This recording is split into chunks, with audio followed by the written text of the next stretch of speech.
بزار اور ترمذی میں حضرت عبداللہ ابن مسعود سے نبی صلی اللہ علیہ وسلم کا یہ ارشاد نقل ہوا ہے، ان المرأۃ عورۃ، عورت چھپا کر رکھنے کی چیز ہے۔ ان المرأۃ عورۃ فاذا خرجت، جب وہ گھر سے نکلتی ہے، استشرفها شیطان، اب شیطان جو ہے اس کو تاک پہ رکھتا ہے۔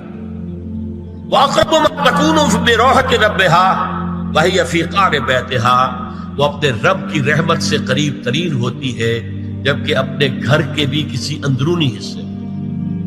اسی لیے فرمایا مردوں کے لیے مسجد میں نماز افضل 28 گنا، اور عورت کے لیے گھر کی نماز مسجد سے افضل، گھر کے صحن کی مسجد سے افضل، دالان کی صحن سے افضل، کمرے میں اس سے افضل، اور کمرے کی کوئی بغلی کوٹھڑی ہے تو اس میں سب سے افضل۔ یہ احادیث نبی اکرم عبداللہ ابن احمد ابن حنبل نے زوائد الزہد میں اور ابن ابی شیبہ نے ابن سعد نے اپنی کتابوں میں مسروق کی روایت نقل کی ہے کہ حضرت عائشہ جب تلاوت قرآن کرتے ہوئے اس آیت پر پہنچتی تھی وَقَرْنَ فِي بُيُوتِكُنَّ، تو بے اختیار رو پڑتی تھی۔ قرآن کہتا ہے اپنے گھروں میں رہو۔ حضرت عائشہ نے شہادت عثمان کے بعد باہر نکل کر لشکر کی قیادت کی، پھر ساری عمر افسوس تھا کہ میں نے غلط کیا۔ حافظ ابو بکر بزار حضرت انس سے روایت کرتے ہیں کہ عورتوں نے حضور سے عرض کیا کہ ساری فضیلت تو مرد لوٹ کے لے گئے، وہ جہاد کرتے ہیں، خدا کی راہ میں بڑے بڑے کام کرتے ہیں، ہم کیا عمل کریں کہ ہمیں بھی مجاہدین کے برابر اجر مل سکے؟ جواب میں آپ نے فرمایا من قعدت منکن فی بیتہا فإنہا تدرک عمل المجاہدین، تم میں سے جو شخص اپنے گھر میں بیٹھی رہے گی وہ مجاہدین کا اجر حاصل کرے۔ یہ ایک ہوا کا رخ ہے، بتایا جا رہا ہے، یہ نظام ہے جس کو اس شکل میں دیا جا رہا ہے۔ اب آئیے سورہ نور کی طرف۔ یا ایھا الذین آمنوا لا تدخلوا بیوتا غیر بیوتکم حتی تستأنسوا وتسلموا علی اہلها ذالکم خیر لکم لعلکم تذکرون۔ اہل ایمان ہرگز مت داخل ہو اپنے گھروں کے علاوہ کسی اور گھر میں جب تک کہ تم ان کے ساتھ مانوس نہ ہو جاؤ، اذن نہ لے لو، ان پر سلام نہ کرو، یہی تمہارے لیے خیر بہتر ہے۔ اس کے بعد تفصیل آئی ہے، اس میں میں اس وقت نہیں جا رہا۔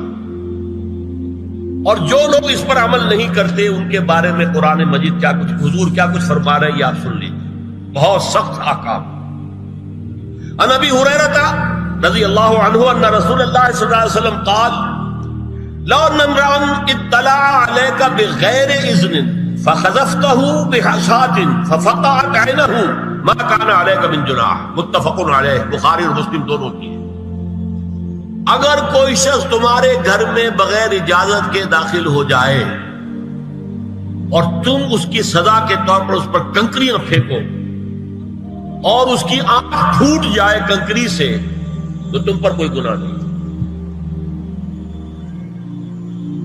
بغیر اجازت کے گھر میں آ گیا ہے، بغیر اذن کے، بغیر استئذان کے کنکریاں مارو اور کنکری سے آنکھ پھوٹ جائے، فما کان علیک من جناح، کوئی حرج نہیں۔ اب آ رہی ہے اصل آیت، قل للمؤمنین یغضوا من ابصارهم ویحفظوا فروجهم ذلک ازکی لهم ان اللہ خبیر ما یصنعون وقل للمؤمنات یغضضن من ابصارهن ویحفظن فروجهن ولا یبدین زینتهن الا ما ظہر منها وَلْيَضْرِبْنَ بِخُمُرِهِنَّ عَلَى جُيُوبِهِنَّ وَلَا يُبْدِينَ زِينَتَهُنَّ إِلَّا لِبُعُولَتِهِنَّ أَوْ آبَائِهِنَّ أَوْ آبَاءِ بُعُولَتِهِنَّ أَوْ أَبْنَائِهِنَّ أَوْ أَبْنَاءِ بُعُولَتِهِنَّ أَوْ إِخْوَانِهِنَّ أَوْ بَنِي إِخْوَانِهِنَّ أَوْ بَنِي أَخَوَاتِهِنَّ أَوْ نِسَائِهِنَّ أَوْ مَا مَلَكَتْ أَيْمَانُهُنَّ أَوِ التَّابِعِينَ غَيْرِ أُولِي الْإِرْبَةِ مِنَ الرِّجَالِ أَوِ الطَّفْلِ الَّذِينَ لَا يَظْهَرُوا عَلَى عَوْرَاتِ النِّسَاءِ وَلَا يَضْرِبْنَ بِأَرْجُلِهِنَّ لِيُعْلَمَ مَا يُخْفِينَ مِنْ زینتہن وتوبوا الی اللہ جميعا ایھا المؤمنون لعلکم تفلحون۔ یہ لمبی آیت ہے۔ اہل ایمان، اے نبی کہہ دیجئے اہل ایمان مردوں سے اپنی نگاہیں نیچی رکھا کریں، اور اپنی شرمگاہوں کی حفاظت کریں، یہی ان کے لیے زیادہ پاکیزہ عمل ہے۔ ان اللہ خبیر بما یصنعون، اور جو کچھ وہ کر رہے ہیں اللہ اس سے واقف ہے۔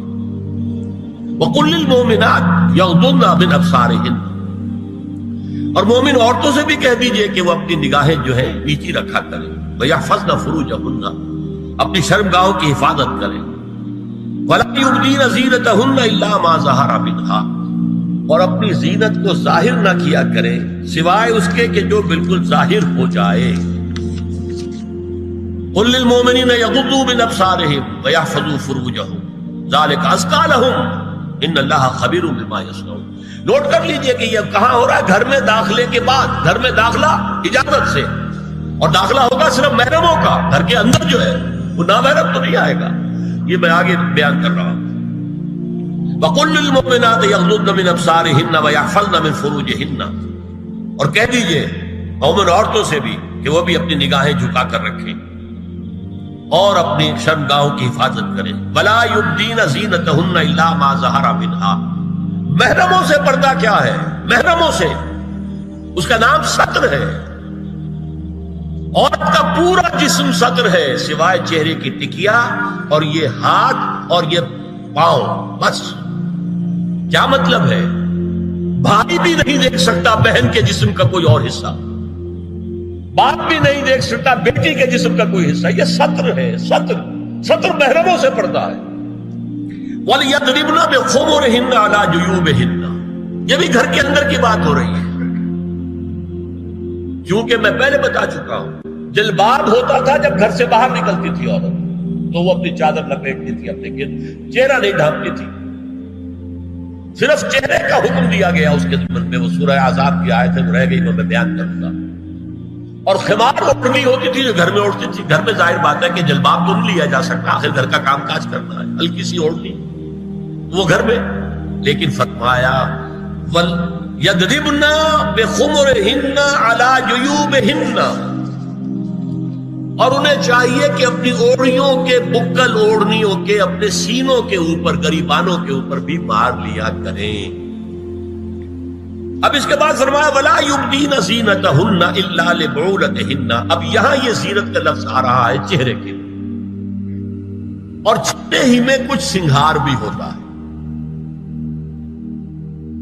اب ان کے لیے کہا گیا کہ چہرے کی زینت، اور چہرے کے اوپر اگر کوئی بناؤ سنگھار ہے، زیور ہے، تو اس کی زینت نہ ظاہر کریں، مگر اب یہ یہاں تفصیلی آئی ہے، جو محرم ہے ان کی تفصیل۔ تو فرمایا کن کے سامنے ظاہر کر سکتی ہے؟ الا لبعولتہن، سب سے بڑھ کر تو شوہر، او آبائہن، اور یہ آپ نے باپ، اچھا باپوں میں نوٹ کی دی، باپ حقیقی ہو، اخیافی ہو، اللاتی ہو یا رضاعی ہو، یہ چاروں قسم کے باپ اس میں شامل ہیں۔ جس عورت نے دودھ پلایا تھا اس کا شوہر بھی باپ بن گیا۔ او آبائے بعولتہن، اپنے شوہروں کے باپ، یا ابنائہن، ان کے اپنے بیٹے، بیٹوں میں بھی آئیں گے چاروں، اللاتی، اخیافی، عینی اور رضاعی۔ او ابنائے بعولتہن، اور اپنے شوہروں کے بیٹے، ہو سکتا ہے شوہروں کی اور بیویاں بھی ہوں، تو ان کے بیٹے بھی، جو ستیلے بیٹے ہیں وہ بھی محرم، ان سے کسی شکل میں کبھی شادی نہیں ہو سکتی۔ او اخوانہن، یا ان کے بھائی، او ابنائہن، یا اپنے بیٹے، او ابنائے بعولتہن، یا اپنے شوہروں کے بیٹے، او اخوانہن، یا اپنے بھائی، او بنی اخوانہن، یا اپنے بھائیوں کے بیٹے، او بنی اخواتہن، اپنا بھتیجا، اپنا بھتیجا، شوہر کا بھتیجا نہیں، اپنا بھتیجا محرم ہے، اپنا بھانجا محرم ہے، شوہر کا بھانجا محرم نہیں ہے۔ او نسائہن، یا ان کی عورتیں، اپنی عورتیں، جان پہچان کی عورتیں، او ما ملکت ایمانہن، یا جو ان کے داہنے ہاتھوں کی ملکیت، باندیاں، غلام۔ اس میں عرض کر چکا ہوں کہ اس میں کافی اختلافات ہیں، یہ بھی ہے کہ اس سے مراد صرف باندیاں ہیں، غلام مرد ہیں، یہ بھی ہے کہ مرد بھی ہے، اور یہ بھی ہے کہ مرد جب تک کہ وہ بالی ہو، لیکن میں اس بحث میں یہاں نہیں جانا چاہتا، یہ پھر فقہ کی بحث ہو جائے گی۔ اب التابعین غیر اولی الاربہ، کچھ ایسے لوگ بھی ہوتے ہیں، کوئی کسی کے گھر میں تو اندھا آدمی رہ رہا ہے، یا کوئی اور کسی وجہ سے کوئی مریض ہے، اسے آپ نے پناہ دے رکھی ہے، انہیں عورتوں سے کوئی سروکار نہیں ہوتا۔ اب الطفل الذین لم یظہروا علی عورات النساء، یا وہ بچے کہ جن پر ابھی عورتوں کے پوشیدہ حالات واضح ہی نہیں ہے، پتہ ہی نہیں ہے انہیں، ابھی انہیں جنس کا کوئی احساس ہی نہیں۔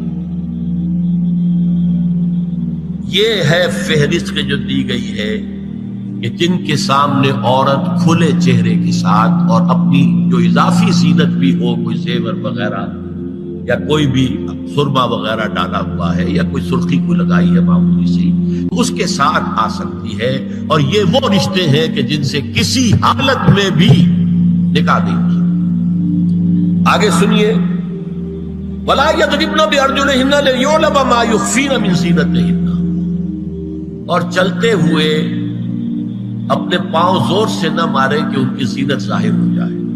اگر کوئی پازیب پہنی ہوئی ہے، کوئی جھنجھنو وغیرہ ہے، تو اب اگر پاؤں مار کر چلے گی تو خواہ ذہن جائے گا بیٹھے ہوئے کا کہ کوئی خاتون جا رہی ہے۔ یہاں تک اس کے علاوہ یہ بھی ہے، تعطر کے بارے میں فرمایا ہے کہ اگر عطر لگا کر کوئی عورت گھر سے نکلی ہے، اذا استعارت المرأة فمرت على القوم ليجدوا ريحها وهي كذا وكذا قال قولا شديدا، اس ابو داؤد کی روایت حضور نے فرمایا جب کوئی عورت عطر لگا کر، خوشبو لگا کر نکلتی ہے کہ لوگ اس کی خوشبو سونگیں یا اس کو اوپر مطلع ہو جائیں تو ایسی ہے ایسی ہے، بہت سخت الفاظ حضور نے استعمال کیے کہ جس کو راوی نے نقل نہیں کیا۔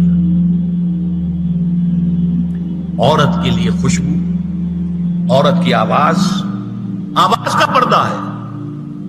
اب دیکھیے کس حد تک نماز میں اس وقت عورتیں بھی شریک ہوتی تھی، اگرچہ حضور نے فرمایا مردوں کی صف بہترین سب سے آگے والی ہے اور سب سے بری صف سب سے پیچھے ہے، کیونکہ اس کے پیچھے پھر عورتوں کی صف ہوتی تھی، اور عورتوں کے لیے سب سے اچھی صف سب سے پچھلی والی ہے اور سب سے بری سب سے آگے والی ہے۔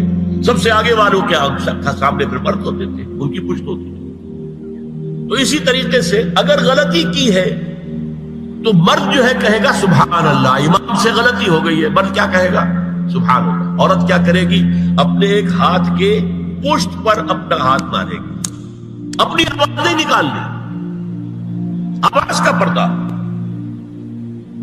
چھونے کا پردہ یہاں تک ہے کہ حضور نے کبھی کسی عورت سے ہاتھ نہیں ملایا، اور آپ جب بیعت بھی لیتے تھے تو بس زبانی الفاظ کہلوائے اور کہا ٹھیک ہے بیعت ہو گئی، یا ایک کپڑا پکڑا، اس کا ایک سرا اپنے ہاتھ میں دوسرا سرا خاتون کے ہاتھ میں، یا ایک کشت کے اندر پانی بھرا، اس میں ایک طرف اس نے انگلیاں ڈال لی اور ایک طرف انگلیاں، لیکن مسافر لا اسافر النساء۔ ایک دفعہ ہوا بھی کہ بعض خواتین نے جب بیعت کی ہے تو پھر انہوں نے ہاتھ آگے بڑھایا مسافر کے لیے، حضور نے فرمایا انی لا اسافر النساء، میں عورتوں سے مسافرہ نہیں کرتا۔ یا ایھا النبی قل لازواجک وبناتک ونساء المؤمنین یدنین علیہن من جلابیبہن ذلک ادنی ان یعرفن فلا یؤذین وکان اللہ غفورا رحیما۔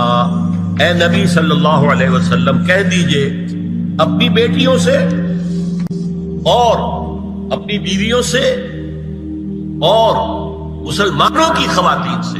اب دیکھیے یہ سورہ احزاب ہی میں ہو رہا ہے، شروع میں یا نساء نبی سے بات کری، استیزان بھی صرف نبی کے گھر میں داخل نہ ہو اذن کے بغیر، آگے چل کر سورہ احزاب ہی میں عام بھی کر دیا، قل لازواجک وبناتک ونساء المؤمنین، کہہ دیجئے اپنی بیویوں سے، اپنی بیٹیوں سے اور اہل ایمان کی خواتین سے، یدنین علیہن من جلابیبہن، کہ وہ اپنے چہروں کے اوپر اپنی جلباب کو لٹکا لیا کریں، چہرہ چھپ جائے۔ اب اس کی تفسیر میں چاہتا ہوں کہ آپ کو جو مختلف مفسرین نے کی ہے وہ آپ کے سامنے میں رکھوں۔ حضرت عبداللہ ابن عباس نے اس آیت کی جو وضاحت فرمائی ہے اسے حافظ ابن کثیر نے اپنی تفسیر میں اس طرح نقل کیا ہے، اللہ نے مسلمان عورتوں کو حکم دیا ہے کہ جب وہ کسی کام کے لیے گھروں سے نکلیں تو اپنی چادروں کے پلو اوپر سے ڈال کر اپنا منہ چھپا لیں اور صرف ایک آنکھ کھلی رکھیں، دونوں آنکھیں بھی غلط ہیں۔ اور سن لیجئے ابن جریر اور ابن منذر کی روایت ہے کہ محمد بن سیرین یہ ایک تابعی ہیں نے حضرت عبیدہ السلمانی یہ صحابی ہیں سے اس آیت کا مطلب پوچھا. انہوں نے جواب میں کچھ کہنے کی بجائے اپنی چادر کو اس طرح اوڑھا کہ پورا سر اور پیشانی اور پورا منہ ڈھانک کر صرف ایک آنکھ کھولی رکھی. اور سنیے ابو بکر بن عبداللہ ابن عربی نے یدنین علیہن من جلابیبہن کا مفہوم ان الفاظ میں بیان کیا ہے تغطى به وجهها حتى لا يظهر منها الا عينها اليسرى. یہ عورت اپنی چادر کو پورے وجود پر ڈھانپ لے اور اس طرح چہرے کو بھی ڈھانپے کہ صرف بائیں آنکھ کھلی رہے. علامہ حمید الدین فراہی کو نظم قرآن کے فہم میں خصوصی مقام حاصل تھا. انہوں نے حجاب کے بارے میں اپنے ایک مکتوب میں ہاتھ اور چہرہ کھلا رکھنے کو جائز قرار دینے کے موقف کے بارے میں لکھا ہے کہ میری رائے میں نظم قرآن پر توجہ نہ کرنے سے یہ غلط فہمی پیدا ہوئی ہے. وہی بات کہ سورہ احزاب میں گھر سے باہر کا پردہ ہے اور سورہ نور میں گھر کے اندر کا پردہ ہے. بہرحال الحق احق بان یتبع، حق جو ہے وہ اس کا زیادہ حقدار ہے کہ اس کی پیروی کی جائے. میں اس مسئلے پر مطمئن ہوں اور میرے نزدیک اجنبی سے پورا پردہ کرنا واجب ہے اور قرآن نے یہی حجاب واجب کیا ہے جو شرفاء میں مروج ہے بلکہ اس سے بھی قدر زائد. مولانا فراہی کا یہ مکتوب ماہنامہ حیات نو بلیریا گنج انڈیا کے اکتوبر سن 92 کے شمارے میں شائع ہوا. یہ ہے علماء کی رائے. حضرت ام سلمہ اور حضرت میمونہ نبی صلی اللہ علیہ وسلم کے پاس بیٹھی تھی. اتنے میں حضرت ابن ام مکتوم آ گئے. نبی صلی اللہ علیہ وسلم نے ان دونوں سے فرمایا احتجبا منہ، ان سے پردہ کرو. ازواج نے عرض کیا یا رسول اللہ الیس اعمی لا یبصرنا ولا یعرفنا، حضور کیا یہ اندھے نہیں ہیں؟ یہ نہ ہمیں دیکھ رہے ہیں نہ ہمیں پہچانتے ہیں. فرمایا افعمغایان انتما، کیا تم دونوں بھی اندھی ہو؟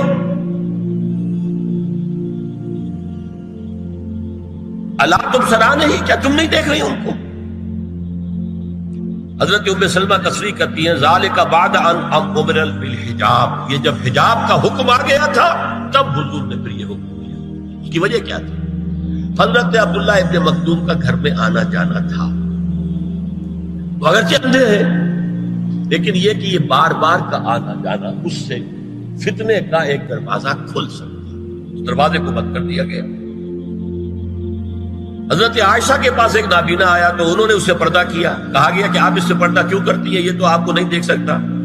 جواب میں حضرت ام المومنین نے فرمایا لیکنی انظر الیہ، میں تو اسے دیکھ رہی ہوں نا. اور مرد کو دیکھے.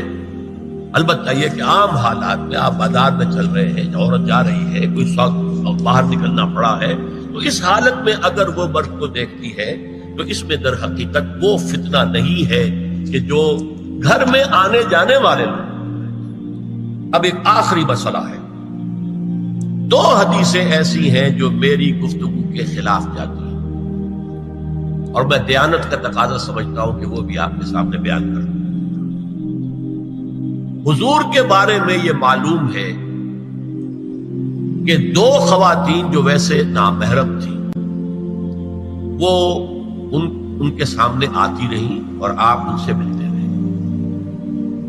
ایک آپ کی سالی حضرت اسماء، حضرت عائشہ کی بہن رضی اللہ تعالی عنہ، اور ایک آپ کی چچا زاد بہن حضرت علی کی بڑی ہمشیرہ حضرت ام ہانی.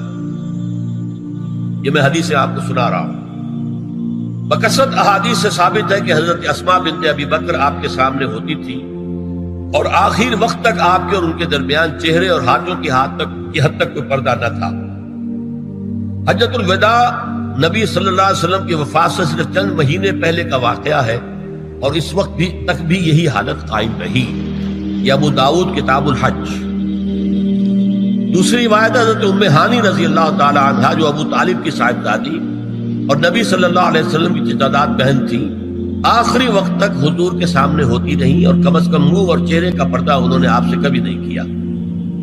فتح مکہ کے موقع کا ایک واقعہ وہ خود بیان کرتی ہیں جس سے اس کا ثبوت ملتا ہے. یہ ابو داؤد کی روایت ہے. یہ روایتیں ہیں، میں انہیں تسلیم کرتا ہوں.